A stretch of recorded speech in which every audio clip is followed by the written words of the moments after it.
Welcome to the Veterinary Marketing Podcast. In today's episode, we have an interview all about reviews, how to get more reviews, and we're interviewing Daniel Vivarelli from starloop.com. The concept that he's developed with his company is really awesome. There's a bunch of great takeaways, and reviews are one of the things that I think you need to be focused on. If you want more clients coming in the door, if you want better quality clients, reviews are incredibly important. They help with SEO, they help with social proof, and it's one of the things that feels kind of awkward for a lot of CSRs to ask for. And so starloop.com has a really unique way of getting more reviews and making it feel like the person that's giving the review is doing something that actually matters. And so I really love Daniel's concept on how he created his business, the purpose of it, and I think you're going to really love it. It's really unique. Hopefully it gives you a lot of great ideas, and he shares the secret phrase that helps you to get even more reviews than you've ever experienced, and I think it's really great. So if you have any questions, feel free to reach out, but without further ado, here's my interview with Daniel.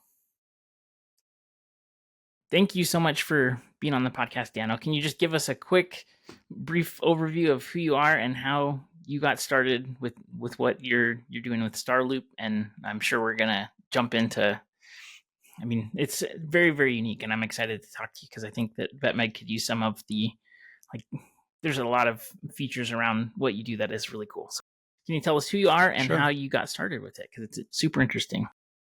Yeah, you bet. I mean, thanks for having me. My name is Daniel, and I'm the founder of starloop.com. We created software that helps local businesses, including veterinarians, to build strong online reputations by getting more 5-star reviews. And the way that we help them get maximum reviews is actually by planting a tree. So back in 2016, I pioneered this concept of one tree planted per review. And that was a way to apply some tasteful, friendly pressure on the clients to take some time out of their day and actually say some good things about the veterinarian. And so we've been at it since 2016. So far, we've managed to win over 100,000 5-star reviews for our clients and plant over 100,000 trees. Amazing. So there's a lot of things I like about it, but tell me just a brief overview of how it will work, and then, how it works, and then we'll kind of jump into some of the principles around it. And then I have some ideas too that I wanted to talk about, because there's a few industries where, within the veterinary industry, where it's hard to ask for reviews. And so I think this is actually a really good way to kind of get over that. So I'll tell you about that in just a second. For sure. So to answer how it works, I think it's worth exploring why it's valuable and the challenges. So the reviews these days, we live in a world where basically more reviews beats less reviews. And in a way, there's a 5-star gold rush going on from every veterinarian who's paying attention to the marketplace, which is, hey, if I have a higher rating and significantly more reviews than the veterinarian down the road, well, then chances are I'm going to get the call first. The thing is, though, is that even though that opportunity is there, it's challenging to get the reviews because nobody wakes up excited wanting to write a review for their local veterinary clinic. You know, we're all what I like to call busy, lazy people, us adults.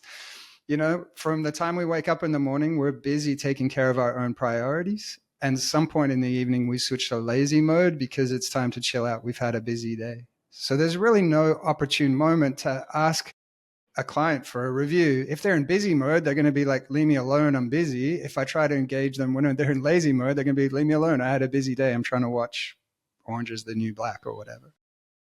So there's a massive opportunity there, but that's the challenge, to basically break through the sort of apathy and the low priority that people think about writing reviews. We essentially developed a automated system that allows the veterinarians to basically serve their community as best as they possibly can. And when they're done, to automatically reach out to that client and engage them using some better language. And we can talk about the scripts that we use a little bit later, if you like, to invoke the law of reciprocity with the tree planting, basically saying, hey, for every review we get, a tree gets planted. And then to use the tech to really just start to take care of some of that boring grunt work and make sure the important but boring things get taken care of, such as reminders going out at the right time. Definitely. I think that's just incredibly smart for a few reasons. First off, most people just are too busy, and your average client, especially ones that have, jobs and families and things like that, you're going to get like probably two extremes are going to be your most common reviews will be your people so irate at you that they feel like they want to take action, which is not one like that's a serious motivator. But like if you're listening to this thinking about a bad experience that you had, like you feel highly motivated to let other people know. So that's one end. But if you think about a good experience that you had, chances are you didn't leave a review for it just because it's not on your radar. You're like, expressing appreciation at the time of receiving the service, but it's super rare to be like the person who's going to just go over and above to say, I'm going to give everybody who I get great experience with a 5-star review. And so I think that's a good point. That's a really good point, that people who have an axe to grind are the ones who are most naturally motivated to actually go leave what is going to be a negative review because some expectation wasn't met. And the people who are mostly satisfied, which is the middle of the bell curve, right? They're people that are like, they would gladly leave a 5-star review if they just were engaged the right way and had a good reason to do so. But most of the time, they're not engaged in the right way. They're not provided a good reason to do so. And so that good feeling that they have for the service that they just got from the veterinarian and their team, it's just something that stays within them and they move on with their day. And unfortunately, the clinic misses out on another opportunity to basically have somebody singing their praises for them online in the form of another 5-star. Yeah, absolutely. And the other thing too, so not only like better social proof, but it's very, very important for your ranking to not only have a high number of reviews, but also consistency of reviews. So if you got like 100 one month and then you never got them again, that's also not as strong as if you're getting like 15 to 20 per month, every single month consistently. So that velocity of reviews has a big, big, big impact too, because I don't think a lot of people know that. Yeah, no, that's a good point. And that just shows like how long you've been in the game and the level of sophistication that you think about, because you're an expert in this field, technically speaking. And that's something I think that perhaps people who are new to the subject don't appreciate, which is that consistency. Like you said, it provides velocity for boosting, that Google business profile to hopefully trigger and gain more visibility and compete for those valuable search terms. And also too, like the consistency is sort of dovetailed with recency, right? And the recency is valuable from a technical perspective for those same velocity reasons, but it's also the recency is important from the perspective of the humans who are now typing best veterinarian in my area. They got 3 choices under the map. There's no clear market leader. There's nobody who's got 2-3x times reviews than anybody else. So now it's a little bit fuzzy as, well, who should I call for my appointment for Rover? So they start digging in. And when they see a veterinarian who their last review was 6 months ago, doesn't carry as much weight or authority than the veterinarian who got a 5-star review yesterday. I like to say that us humans, Brandon, we like our reviews like we like our baking, which is as fresh as possible. Absolutely. And that also has big implications too, because like a lot of the practices are being purchased by corporate groups and there's a lot of changing of ownership and things like that. And so I see a lot of opportunity for practices that when somebody goes in down the road and it's a corporate group and they buy it, and then you're hearing that the standard of care went down. Seth, we were talking about Seth Godin because he was on the podcast, and he was actually saying that his practice that he took his dog to, his rescue dog, was purchased by a corporate, and then all of the cool things that he liked about it had gone away because now it was a VCA hospital. Not to say that VCA is not good, but it was not the same private practice that he loved. And so I think if people especially are trying to make a decision from switching vets, which is pretty common, they'll look to for more recency just because they're like, it was great and now I want something new. So they're looking for that recency there as well.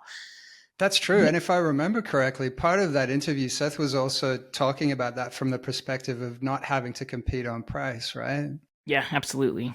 Where Exactly. So if you're trying to not commoditize yourself, having a unique selling proposition of like everybody loves us, that's a really good unique selling proposition because it's social proof, and you can see that you're 3 times more than the average practice. There's actually a practice group that's called Veg, and I always talk about them with my clients because anytime they open a new practice, they go out and they get hundreds of reviews, and I don't know what their system is for it, but I would love to talk to them. If anybody's doing marketing for Veg and listening, then I would love to talk to you because they have something figured out. But you can see how much market share they're able to take just because they are quickly able to acquire a bunch of reviews and then they keep them coming in. And that's for a segment that's pretty difficult to get good reviews because it's emergency. And so it's never usually a good situation. It's also very expensive. And so it's definitely part of their business plan. They have a very intentional way of getting hundreds of reviews within like 30 days of opening, which is pretty amazing. Wow. Okay. I don't know how they do it, by the way. It's a mystery, but they have it figured out. Yeah, look, I don't know the company, but sometimes that kind of review acquisition speed can be a little bit suspicious. And the thing is too, like looking under the hood with certain software can reveal basically what the company's been up to. For sure. I'm not saying that these guys are up to no good, but there's definitely a huge black market for fake online reviews, AI generated reviews. Yeah. And the thing that I think is perhaps not top of mind for some business owners, and this is no judgment here. I understand how valuable the reviews are and that they can make or break a business. And so there's a very high demand for them, which is why there is an actual black market for 5-star reviews. And that roughly between 10 to 20% of the reviews that we see on any given platform are fake. But I think the thing that is perhaps not well known amongst business owners who are willing to go to the dark side is that in August of last year, the FTC passed a law making fake reviews illegal and subject to pretty heavy fines.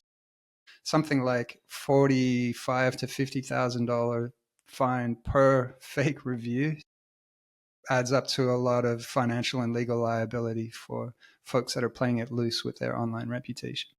Definitely. And there's other things too. And I would bet that they're getting, I'm pretty sure because I go through and I look at the reviews of the people that have done it, and they seem like they're all real people, which is good. So I don't think they're buying fake reviews, but I do think they're probably doing something that's not along the terms of service for sure. Like, here's a discount if you some give kind us of review, incentive type of a thing. Yeah. Right. Sure. Something like that's that. Common. But it's super common.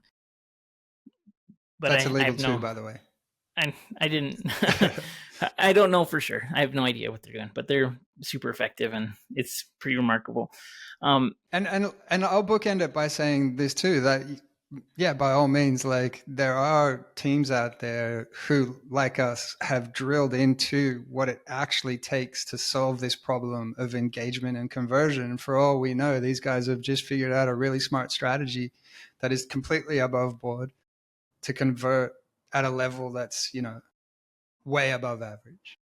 Yeah, totally. Well, and I think that it has long-term impact and value too, because, Google, I didn't research this, but does Starloop work with other platforms or just particularly Google? Right. So good question. When we built Starloop, went through the process of applying for and getting approved for basically API access through Google Places and Facebook as well. So we integrate officially. We're not doing any kind of, scraping or like trying to fake integration, which is common in our field. Super We're common. actually handshaking with those two pieces of software in the most genuine and earnest way possible.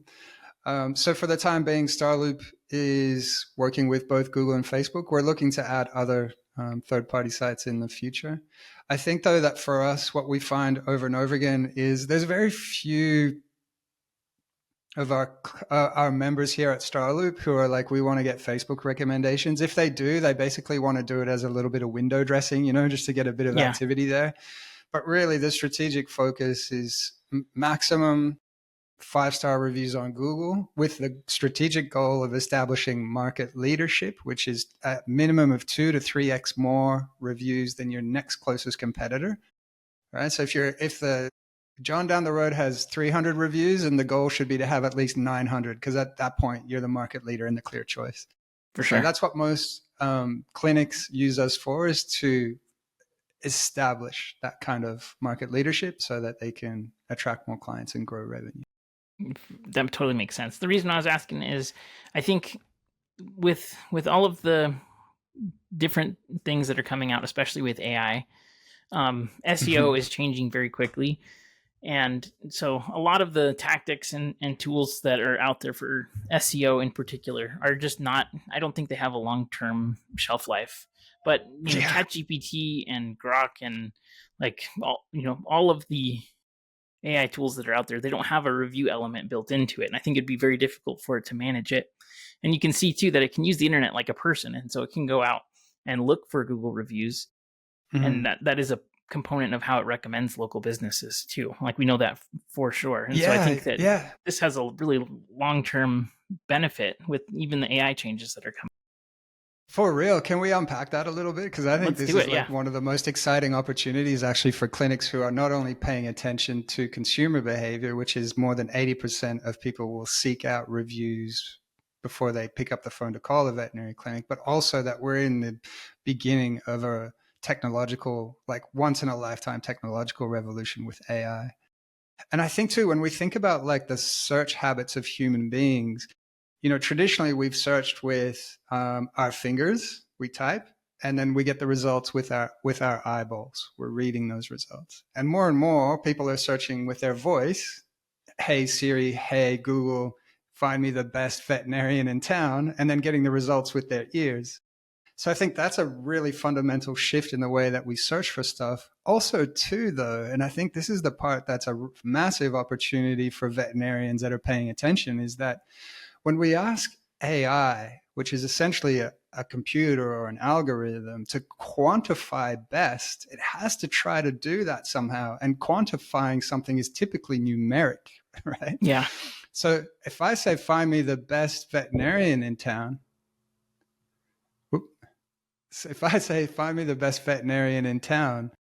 then the AI is going to have to head onto the web. And how's it going to quantify best? Well, it's going to do some kind of calculation between the rating and the number of reviews. It might do a very quick sentiment analysis too, to try to get a gauge of like what the reviews are saying, and basically say, hey, I found you the best one. Would you like the others? Would you like the second best and the third best? And nobody's like, hey, find me the 6th best veterinarian in town. Everybody's looking for the best.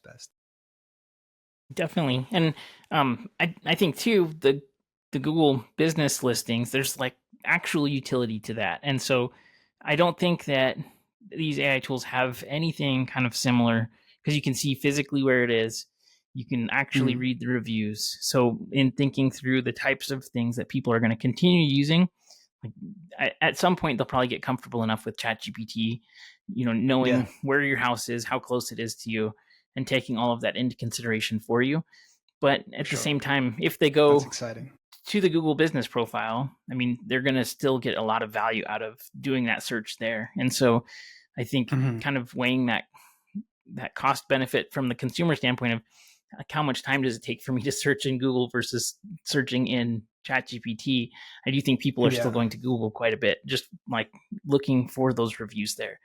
And the other thing too is that the data that we see from clients that are been very lucky to see some really sophisticated practices that have incredible tracking in place.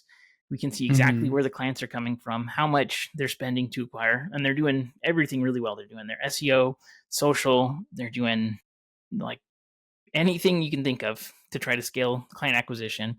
And Google My Business and Google Ads, those two things drive a huge number of new client acquisition. And so I was looking, it was like 40% of new clients were coming from Google My Business in a practice that was spending several hundreds of thousands of dollars per month in ad spend, which is crazy.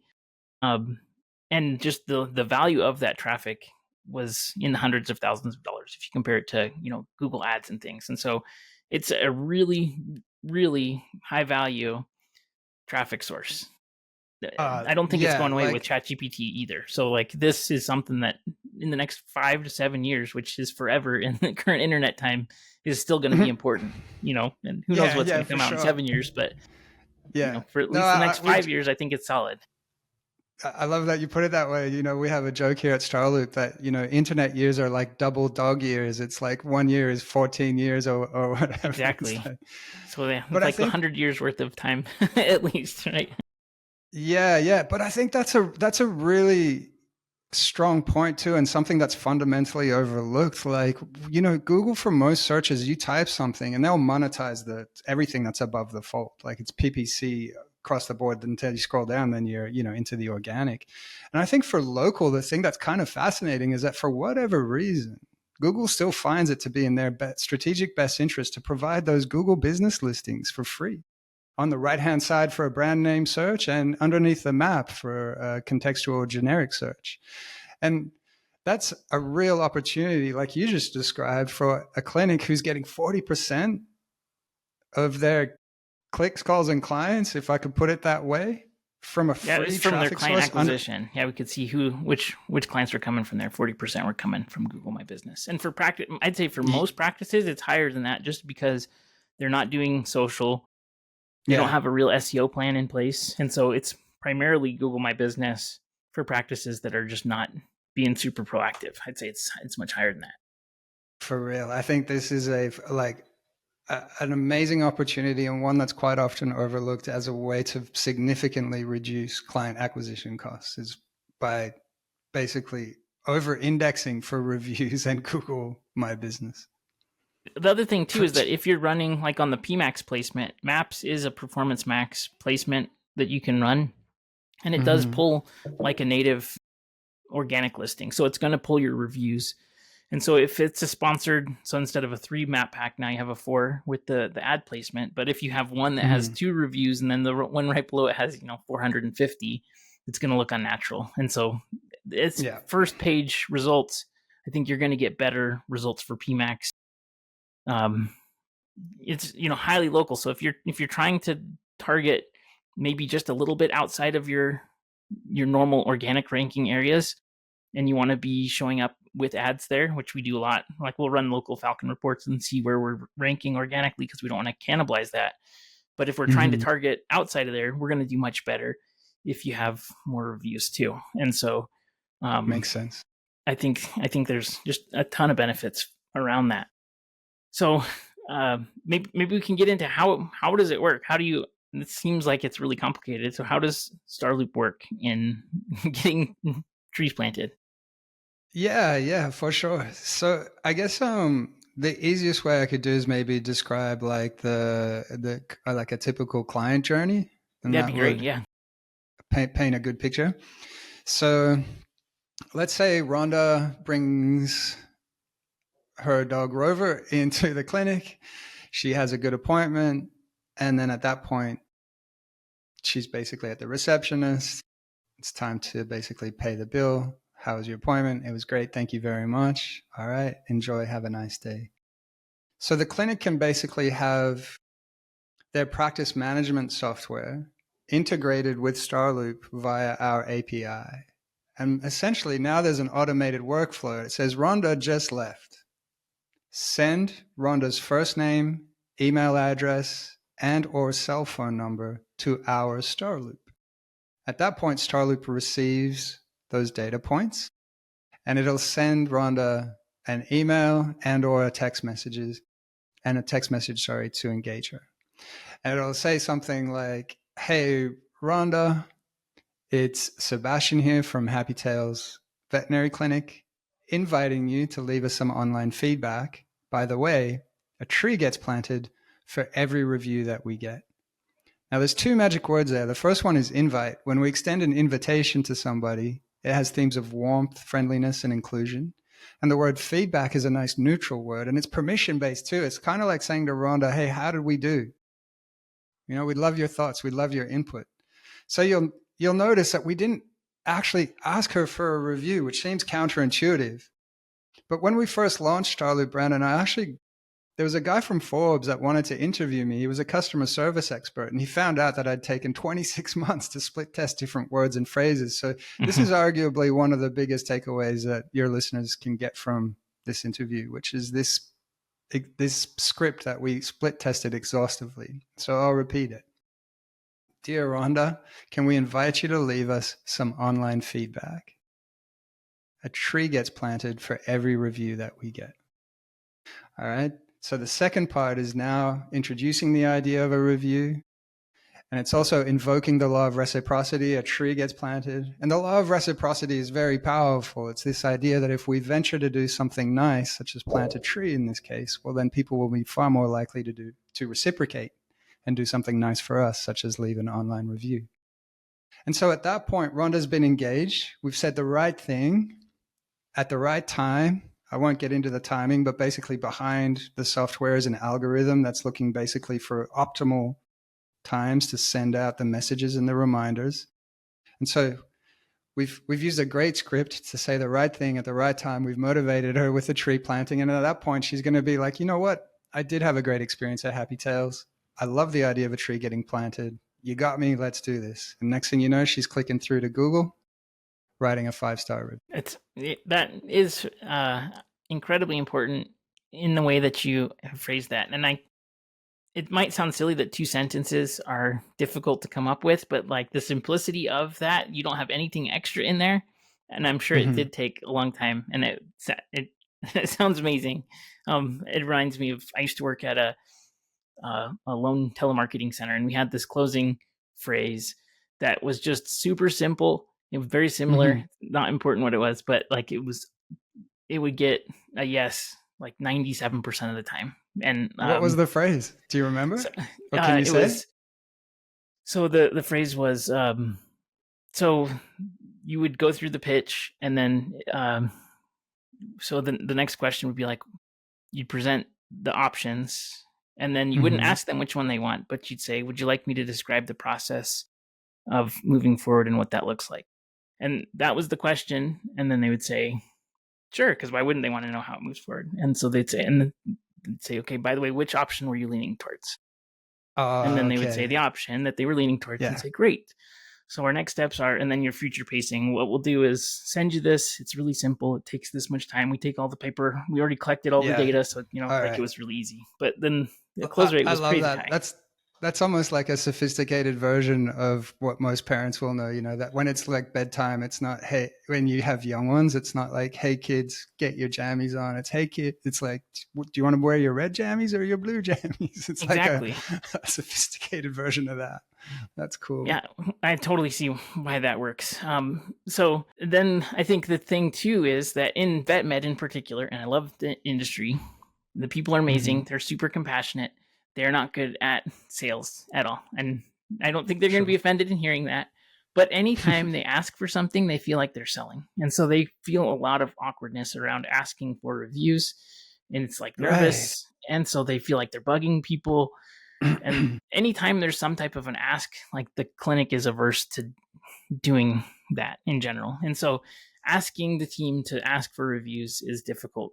And I think this also gives a mission to the team of like, hey, we're doing this thing. And if we get reviews, they plant a tree.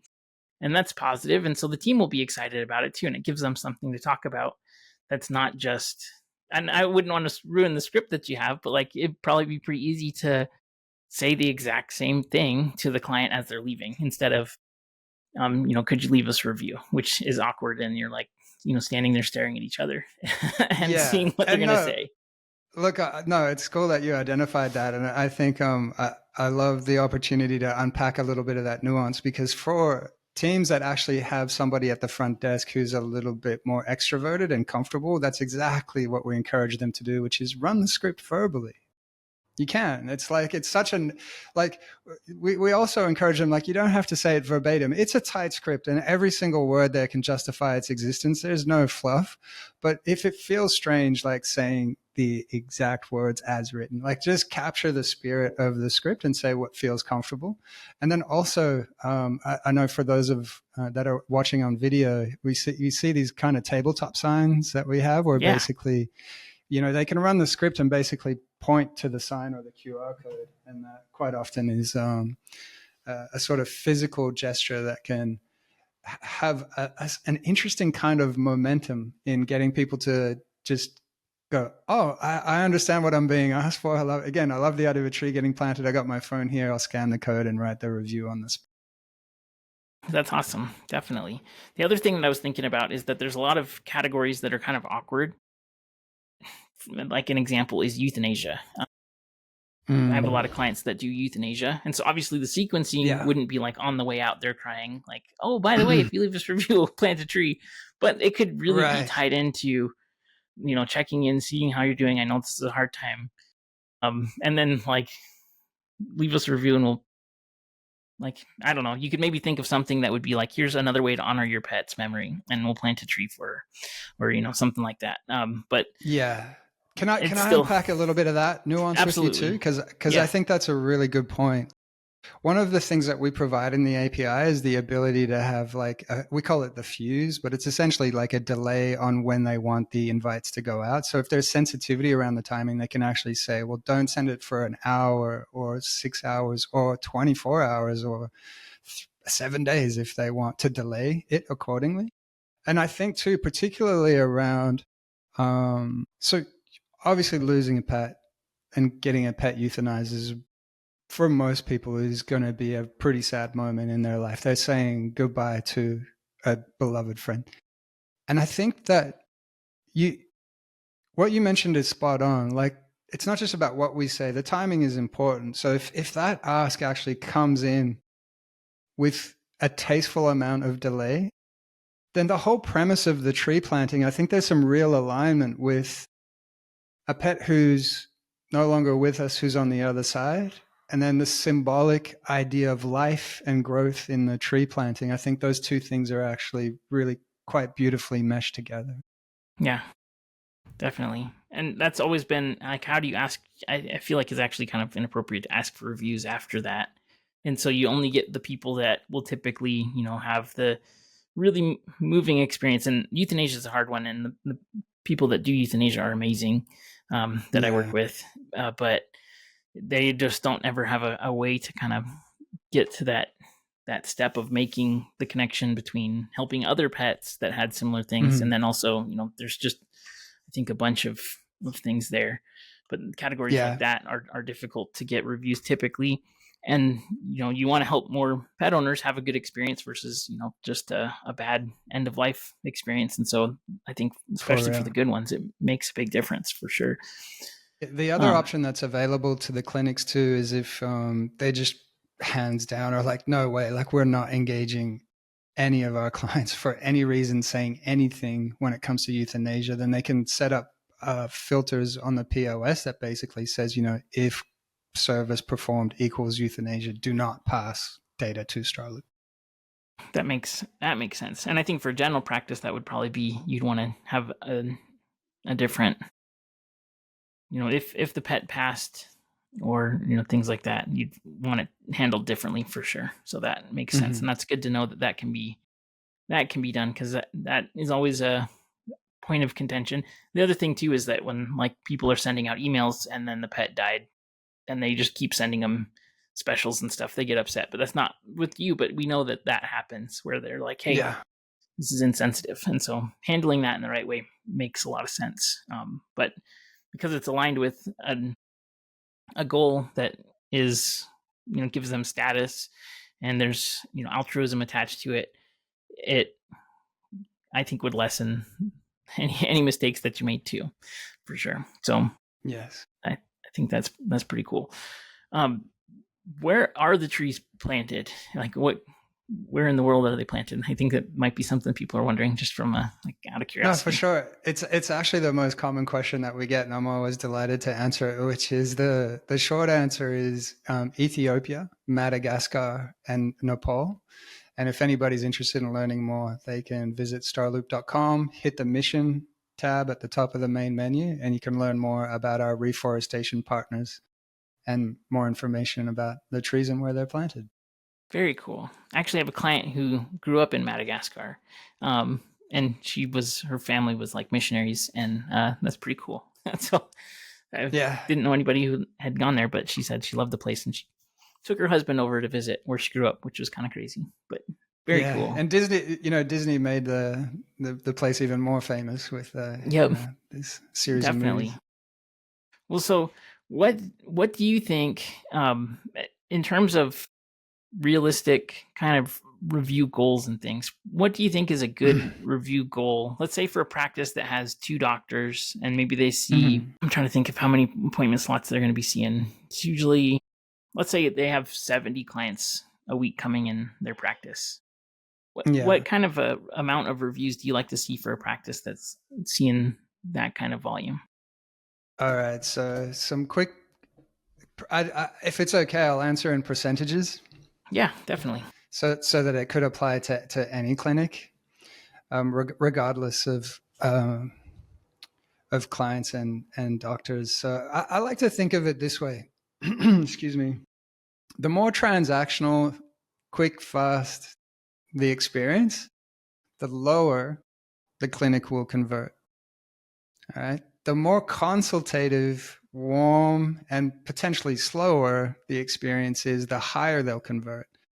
And why I put those speed variables in there as a variable for the percentage of reviews that they'll get is because human beings are strange in the fact that the more time we spend with somebody or a place, the stronger our connection becomes. And that there's no shortcut for that. I don't know what the physiology is. Like, you and I have been hanging out for 40 minutes here and we're getting to know each other. But if we hang out for 4 hours and 40 hours and we work together side by side every day, like, that bond, that friendship, that connection just gets stronger over time by default. And it's not like you and I are both like setting out and saying, hey, let's make our connection stronger. It's just a natural byproduct of time spent together. So what we tend to find is that clinics that convert on the lower side are going to convert somewhere between 5 and 10%. Our average is 14%. And for clinics that really want to adopt a culture shift and say, hey, we are reputation led. The end goal is not a happy client. The end goal is a 5-star review. For those clinics, the conversion rate can be up as high between 30 and 35%. And at that point, like, I just feel sorry for any competitors in the area, because the velocity of review acquisition at that point is just, they're heading for market leadership with the rockets on turbo boost and the nitrous. Yeah. Well, even though at 5% on the low end, I mean, that would be dramatically higher than most practices are getting. I think most practices, maybe some of my clients are going to be upset with me because they're like, I'm doing much better than that. But I would say the average practice is getting 1 to 10 reviews a month at most, and sometimes 0, and that, unless it's bad reviews. And then sure, those come in no problem. But the difference between even 1 review a week versus 5% of your clients leaving reviews, I mean, that would be a massive shift. And I would expect too that most practices, like, they'll say that our clients really like us. We don't try to rush through exams. We're educational, collaborative, and they're really trying to perform quality medicine. And so anytime they can do something like this, I would bet that the majority of people listening to the podcast would be at the higher range of that, just because it gives people a reason to take action that's just above and beyond leaving a 5-star review. And we find that so much, Brandon, is that these teams that are waking up to genuinely serve their local community as best as they possibly can, and not because they're fishing for a 5-star review, just because that's been part of their DNA since day one. Yeah. But when they bolt on an effective review acquisition strategy like we teach here at Starloop, that the results are just dynamite. It's just a natural byproduct of having this good feeling that their clients have every time they've walked out of their office, but now they're being engaged, saying the right thing at the right time with the right motivator. It's just an amazing recipe for revenue growth, more clients, and serving more of the people that they seek to serve in the way that, Seth would say. Absolutely.